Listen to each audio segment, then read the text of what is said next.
And after this interview, I'm getting exactly that tattoo on my arm in the same place.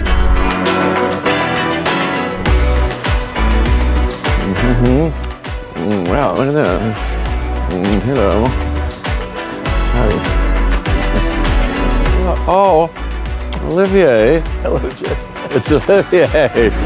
Olivier Portnoy. Yeah, exactly. So nice to see you. Hello. Look at you. Really happy to see you here. I'm happy to see you. Please sit down. Look, okay, thanks. Hey, thanks. We are so delighted that you accepted to come here at Grand Écran for this show. The light is all on my side. In Le Grand Rex, you know, this is the cinema has been named the most beautiful cinema in the world a couple months ago. Really? Congratulations. Félicitations. Merci beaucoup. Merci. Yeah. Do you speak a little French? Un petit peu. Un petit peu? Un petit peu. Because your co-stars do, like Cynthia Erivo and Jonathan Bailey. They do speak a bit French. They do? Yeah. I'm not surprised. They're sophisticates and spectacular. My wife speaks fluent French. You know, her mom is from Nantes. Okay. But our kids are in Lycée Française. They're 8 and 10, two boys, and they were in Lycée Française in Los Angeles and now in a couple of different places. So they speak English and French kind of very well. You know, I went to the Lycée Français in Los Angeles when I was You did? Yeah, for 2 years. Do you have like a favorite French expression, maybe? Is there one that comes to mind? I like they take their backpacks every morning. Sac à dos. Sac à dos, yeah. Sac à dos. I like sac à dos. I like Sacré Bleu. I know some songs, but I'm not going to bore you now with the songs. What French songs? Oh, you know, like one that I can't sing by Georges Brassens. Oh, okay, Georges Brassens. Yeah. Yeah, I can't sing that one. It's a little salty. Oh, I think you did that song with Omar Sy. I probably on the did. Jimmy Kimmel show. I probably did. Fernande, yeah. Do you know this song? I'm not sure what it means. What does this mean? Je pense à Fernande. Je bande, je bande, je pense à Félicie, je bande aussi, je pense à dire, je bande, je pense à lui, les gens ne bondent plus, les bandes sont papa ne se commandent pas. What does that mean? Somebody taught that to me. So, you've been to Paris so many times. What do you like to do in Paris? Like, is there a Jeff Goldblum tour? Favorite Parisian tour? I love Paris in the springtime. I love Paris in the fall. You know that song? I like that song. April in Paris, that's a nice song. Can you sing it? No, I can't. Really? You don't sing? Not as well as Paris, as in blossom. I like that song. So I do love Paris. And as a matter of fact, I might be spending more time here. I'm crazy about it. And, you know, doesn't Wes Anderson live around these parts? He does, yeah. Oh, he's a good friend of yours. Yeah, he is. You know, I've worked here. I made a couple of movies here. I did a movie here called The Favor and the Watch and the Very Big Fish with Natasha Richardson. And a while ago, I did a movie with my friend Fernando Trueba called The Mad Dream of the Mad Monkey. And so I've worked here and I'm crazy about it. Oh, I did a movie here with Robert Altman. Oh. I did 4 movies with Robert Altman, Nashville, California Split, The Player, and Beyond Therapy. And we shot that all here. And Robert and I, believe it or not, Robert and Mr. Altman, we would, you know, stroll around the city. He, by that time, had been living here, knew it well. He took me to, you know, we had a dinner at La Coupole, you know. I don't know if that's touristy or what, but it was a lovely brasserie, and we had great times just talking. And so, you know, anything you do in Paris is great. So, if ever you put a jazz club, a Jeff Goldblum jazz club in Paris, you open one, what would you call it? Oh my God. Jeff's place. How do you say Jeff's place in French? Jeff's... L'endroit de Jeff. Yeah, maybe so. So if I'm not wrong, it was your birthday not so long ago, right? You're not wrong. Yeah. It was my birthday. When's your birthday? Oh, March 10th. March 10th? I think that's very close to my mom's birthday. Oh, so if you don't mind me asking, what's you can ask me anything. What's your secret? I mean, to be like this at 73, is it magic, yoga, jazz, kids, curiosity? I don't know.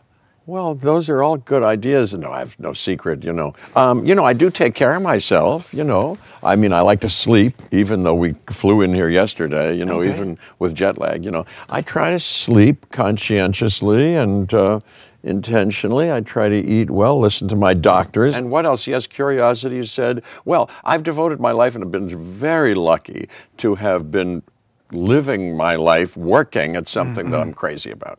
That's a very lucky blessing, isn't it? Kids, yes, 8 and 10 they are. I told you 2 boys, even though it takes it out of you and it can be exhausting. Do you have kids? Yeah, I do. You do? Yeah. How old are your kids? 11 and 21, yeah.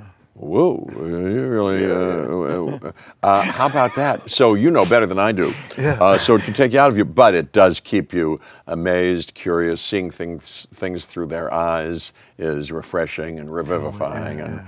And I have a great wife, you know, who's robust and full of beans. I'm taken out of my comfort zone. You know, there are people, scientists say that as you get older, if you get involved with things, and learning new things and do new things and are open to things, that's not bad for you. So I do a little of that, you know. So I have a gift for you. I can't accept it. Because what it do you was your say? birthday. This is too generous. Joyeux anniversaire. What? May I open it now? Sure, sure. It's very beautifully wrapped. Hey, speaking of my mother, she used to do this. We used to wrap things in the basement, Christmas presents, and she told you know how to do that? You take a scissor and you go to get that curlicue thing. I never learned how to do it. I'm a horrible rapper myself. Me but, either. Well, let me see. Thank you so much. This is from you? This is from all of us.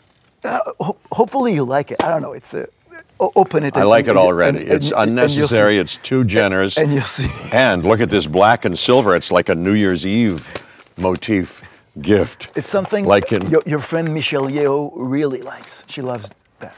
Michelle Yeoh is fantastic. Yeah. Isn't she the greatest person in the world? Wait a minute. Do you know what that is? Wait a minute. No. Exciting macaron. So this is a La Boubou doll. Oh, You La heard of those? Boubou.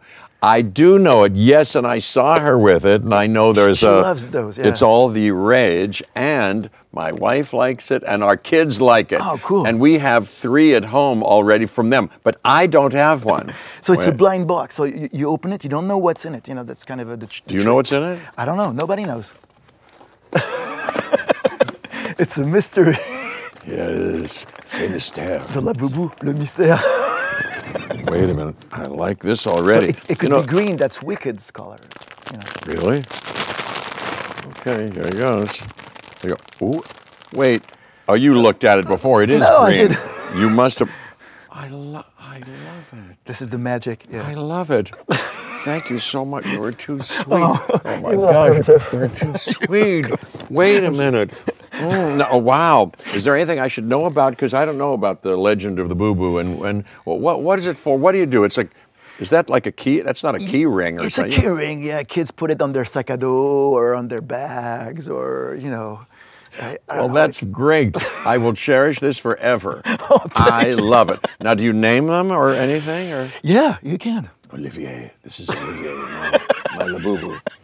There has been many Jeff Goldblum toys through the years. Like recently, Funko Pops with the Wizard. Yes. There's been Jurassic Park. Do you collect all like your toys? Do you have like a Jeff Goldblum museum at home where you collect stuff from movies or? I was going to say no, because the real answer is no. I don't collect memorabilia. I'm a kind of a pruner. I don't collect things, but Marie Kondo, like you take everything out. Yeah, exactly. Okay, Tidying up. I like that book, and I met her. Yeah, I do. I like to. My brother was a hoarder. You know, no, I'm the opposite. I really like to clear things out. But now that you mention it, I do have there's a shelf in my bedroom that I have all the figures that have kind of come out of some movies, you know, Independence Day and Jurassic Park and Wicked, and I have the Wes Anderson Isle of Dogs, one of those Duke. I played Duke the dog, and I have one of those dogs on the show. So they're all kind of there. And there's some Legos. The kids like Legos. There's that Funko Pop? Yeah. Funko Pop. Yeah, with me, you know, da-da-da. And, you know, sometimes they play with them and, you know, pit me against the bad guys and all that Do stuff. they know it's you when they play with them? Yeah. They know go, the Wizard da-da. is you? Yep. They go, da-da's on our side, he's your, you know. Yeah. You were talking about Jurassic Park. Is it true, like Spielberg gave you a raptor at the end of the shooting of the first movie, like a model raptor? Is that? Yes, he did. He did? But it was only like that, but you know, largish like that, in a kind of a case, glass case, you know. Wow. Yes. So you have it at home? Yes, I sure do. It's scary. It's in a place of honor. Yes. Mr. Spielberg, come on, he's, you know. So talking about Wicked, I heard like Ariana Grande met you when she was 11. Is that a true story? And I'd forgotten it until she reminded. Yes, that's true. But she only reminded me halfway through the shooting. She said, "You know, I met you already." I said, "What?" She said, "Yes, I was doing this play on Broadway called The Pillow Man, a wonderful play." And she was like 11. She came with her mom, Joan, who's been around a lot in the last couple of years, a delightful mom. Yeah, they came to Schubert Alley, and after the play, and I think they came 2 nights in a row or something, as the story goes, and we took pictures together. And you can find a picture. Pictures online, yep. Yeah. And you know, they play both Ariana Grande and Cynthia Erivo. Sang songs on our last album. You know, I have this jazz band. Oh, your jazz band. They sang songs. The Scarlett Johansson sang a song. Yeah. And we're recording more, and it's very exciting. Yeah, and we've played around these parts recently. Yeah, you've played Paris. Yeah. Yeah. A couple months ago. Trianon. Yeah, Trianon. Yes. Yeah. And so, was singing with Ariana and Cynthia and Jonathan like challenging? Because I think on set, you really sing. Yes, you're right. What you see in the movie is what we're recording right there. That's production sound, even though later Greg Wells, wonderful producer, and Stephen Schwartz, who wrote it, and we were all in a very terrific recording booth, you know, and recorded them again. But they used the sound that we were actually making when we were flying around and, you know, doing all that.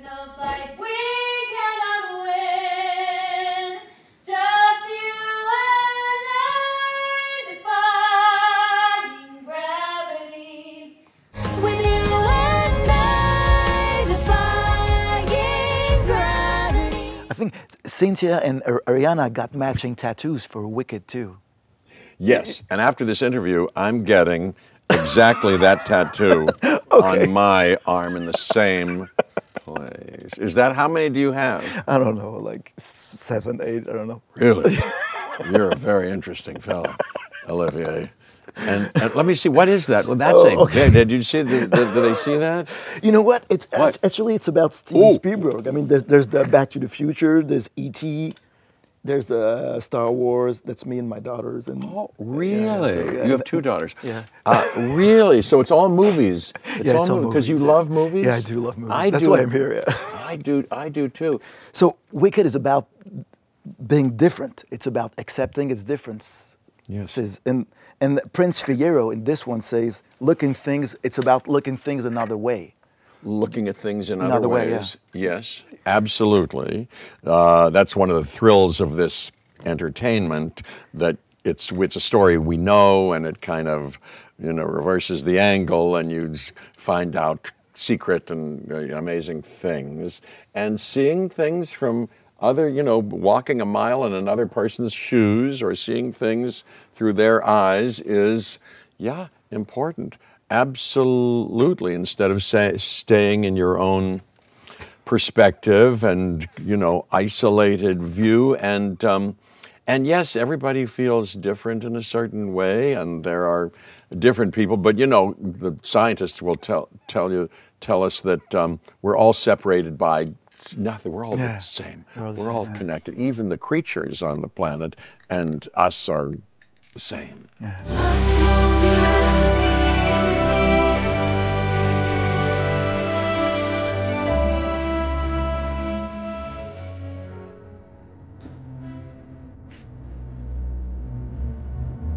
What kind of wizard do you think you would be in real life if you had magical powers? You know. Well, as you know, this wizard that I depict has no magical powers. He pretends to have magical powers. If I had any, I'd try to do what's good. You know, use it for good. You know, and be honest. You know, I would try to, but it's so easy. It's so human to fall into the temptations that fella does, that this wizard does. You know, I hope I wouldn't, you know, fall for the temptation of, you know, being deceptive or putting on a false face just to be more well-liked. Yeah. I like to show you a video Show me everything. I'm keeping this. Don't anybody touch this, because I'm keeping this close to me. And Jeff Goldblum is getting a photograph taken.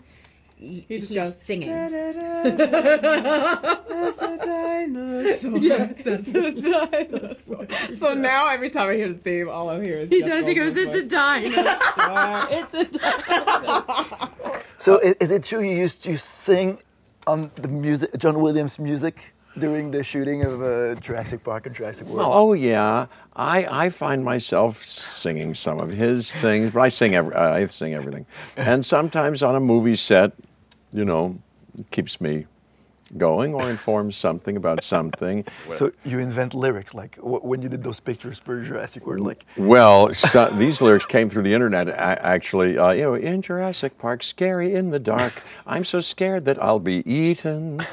I heard that before you were considered for the role of Ian Malcolm, Jim Carrey was on the list also. That's what I heard too. Okay. I know Jim Carrey. We did a movie called, do you know the movie we did together? Yes. Earth Girls Are Easy. But is it true when you met Mr. Spielberg, he told you he was thinking of cutting out your role? That's what he told me. I've told the story. I think that's what happened. When I first met him, and he said, you know, I'm thinking about you for this part of Ian Malcolm. I had read the book, you know, in preparation for this meeting. He said, there's you know, it's being rewritten. The script is being rewritten, and I think they're trying to make Alan Grant and Ian Malcolm into one character. They're sort of, Alan Grant is going to have those lines, and I said, well, I hope not. I hope there's a part for me, and you know, and there was. I think Laura Dern did say that she got truly scared on the Jurassic Park set because of, you know, it was the first time there was huge dinosaurs like that, and she even said she cried during a scene.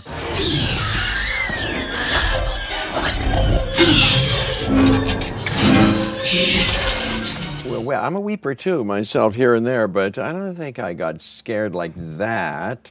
But, you know, they were pretty good. Actually, on that movie, well, they won awards for it, didn't Dennis Muren, who was the pioneering effort to bring the computer version of those to the screen, which was great. And then Stan Winston made these puppets, you know, these animatronics. Yes, the first time. Well, we see her kind of getting weepy in that first scene. It was the first scene we shot with that big triceratops that was sick, remember? Oh, yeah. Yeah, we went to that location, and the puppeteers, or whatever you call them, were behind a kind of screen, 8 or 9 of them, one working the blinking, one working the breath. And for all the world, it seemed like it was a real dinosaur. It looked real. What do you think attracts you to scientists' roles? Like even the wizard is an inventor. Are you attracted to that, or it's just roles? It's happened that you know, I'm not looking for scientific parts at this point, but as it happened, you know, The Fly was that guy was kind of an inventor of that telepod, made-up thing, and Independence Day also. Independence Day, yes, I was scientist, yes, kind of a technician and a scientist and a brainy guy. No, that's just been, I think, coincidental. But like I say, I do now, because I've done a little research for all those parts, and like I say, my dad was a doctor. I highly esteem people of science who are really asking big questions and looking for real evidence, and I like them. And trying to make those types cool, getting a chance to make them kind of cool and interesting in movies isn't a bad thing, because there was a time, maybe it's past completely, where scientists were thought of as, you know, nerdy or something like that. But maybe people don't think that anymore. No. So I have a second video to show you. You do? You do. Hey, this is a full meal. This is the best time I've ever had in my life. Maybe not. Christmas, yes. Tu vois, ils se positionnent dans le monde entier, utilisant ce signal pour synchroniser leurs efforts. Dans approximativement 6 heures, le signal va disparaître et le compte à rebours sera terminé. Mais ensuite quoi? Échec et mat. Oh mon Dieu! This is the guy that obviously did the French dubbing. Exactly. Here, do you know his name? Do you know him? Oh, sure. He's called Bernard Lano.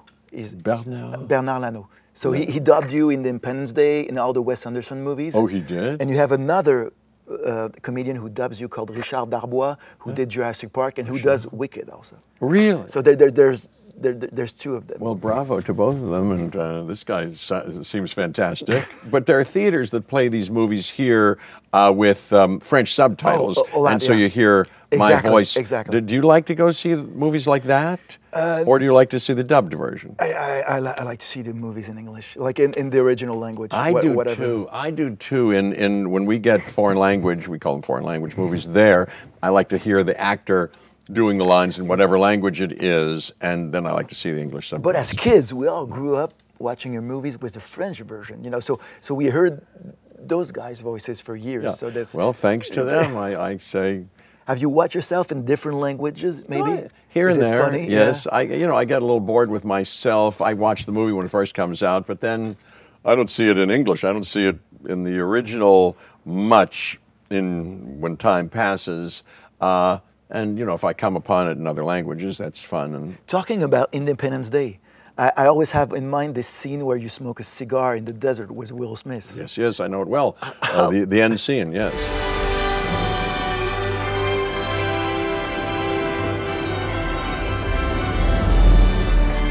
I'll tell you something you might be interested in. Yeah, I like, for a lot of reasons, we were in the Bonneville Salt Flats, where they test cars out that can break the speed limit, the record. So like it's a flat, and it's salt. It's made of like salt, but it's as far as you can see, it looks like another planet. It's white. It's a kind of white thing, like you see in that movie. Yeah. Anyway, they put Will and I out there. The camera was a long lens, but there was an AD. Telling us, go, action, go now, and then getting out of the frame. But a cigar, I've never been a smoker. Do you smoke cigarettes? No. Here in France, there's a lot of smoking going on, isn't there? I've never smoked anything, and cigars, I've had to smoke in a couple of different movies, but I've never smoked it in real life. But in this one, I remember those cigars particularly were so potent, and I'm so sensitive that just lighting it and getting it going, by the time I'd have it going, I'd be a little woozy. Dizzy, yeah. Yep. And just before action, get it going. When you say action, give it to me and I'll continue. And I'll smoke it in the couple of times I have to smoke it.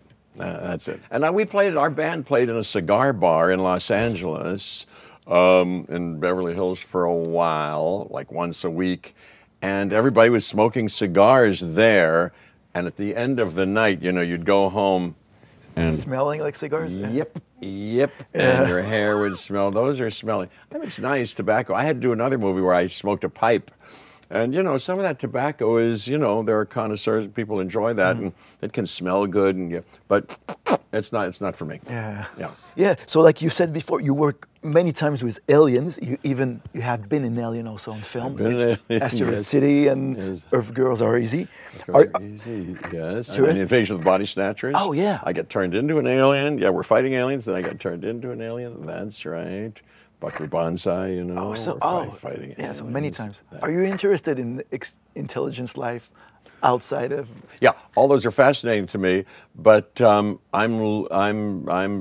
skeptical of easy, conspiratorial. That's what Carl Sagan's last book was about, called The Demon-Haunted World, which said that just because something is fun to believe in, it can be dangerous to just lazily believe in it without evidence. And as far as I can tell, the people that I, look up who seem to be experts say there's never been any real evidence that we've been visited.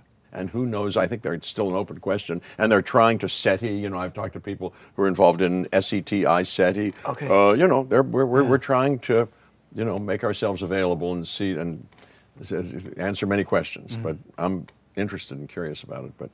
And another great scientist you played is Seth Bundle in The Fly. It was a very popular movie here in France. Oh, good. Is it true? Lamouche. Lamouche, yeah. Yeah. Is it true Muhammad Ali told you he got really scared watching The Fly? Muhammad Ali. Yeah. Yes, I met the great champion one time, and he said, "You scared me. You scared me." Wow. I said, "What do you mean?" His wife said, "Yeah, he just saw The Fly," and then he went on to say, he said, "Don't be surprised, Jeff, if I come knocking at your door one day. I'm going to come visit you." He never visited me, but I've always loved him.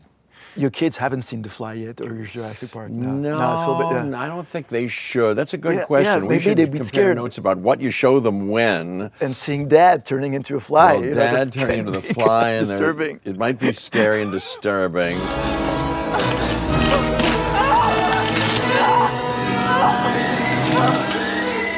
We've shown them a couple of things. We showed them The Elephant Man.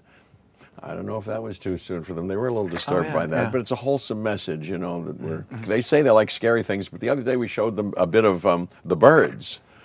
Hitchcock, because I like movie, Hitchcock, I like Vertigo, I like a lot of things that we haven't shown them. I don't want to show them Psycho yet, but we showed them The Birds because I thought that might be okay. But I'll tell you, they said turn it off. After this guy's eyes got pecked out, that was enough for them. They were too scared. And I saw on IMDb that you got offered the role for Doc Brown in Back to the Future. Is that true? No, I Okay, was never offered that. okay. No, I was never offered that. I don't even know if I was considered for that. Yeah. But speaking of birthdays, Christopher Lloyd, who was in Buckaroo Banzai, and I have the same birthday, October 22nd. We were born the same day. Christopher Lloyd, how about that? Yeah. We took our kids to see the musical version. There was a musical on-stage version of Back to the Future. I've seen it, yeah. You saw it? Yeah, it's great. Yeah. It's It terrific. was good.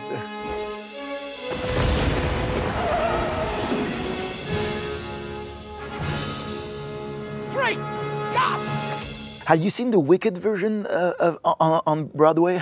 Yeah, you saw Yes, it? I loved that show. You know, I always loved The Wizard of Oz, you know, when I was a kid. And then I saw the original production on Broadway 20 years ago now with Idina Menzel and Kristen Chenoweth, and I was crying at the end. It's very moving. Have you seen it? Did you see it on stage? No, I haven't seen it yet. Oh, so you don't know what happens maybe. Well, now you know what happens in the second act. That's why I was the so second movie surprised. is the second act of that movie. No, I saw it, and then I took the kids again to see it with my wife just before I started filming because I wanted to refresh myself. Again, we saw it in London, and seeing it with them there got me even more mushy, and I was very excited by it.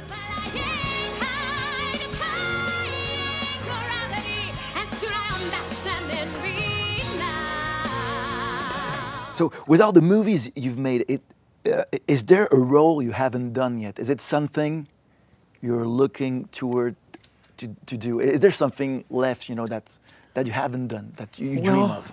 Well, I like material. I like, you know, plays and material and good parts and scripts. I think the director is as important as anything else. And I still have I feel like my best work is ahead of me. The best is yet to come. And, but I would like to work with terrific directors, you know, in my own taste and opinion. You know, Lynn Ramsey is out there, Jane Campion, Sofia Coppola, P.T. Anderson. I saw his movie this year. I love everything that he does, you know, the Safdie brothers, the Coen brothers. There's so many directors that I'd love to work with. But I think you have to hook up with a terrific director.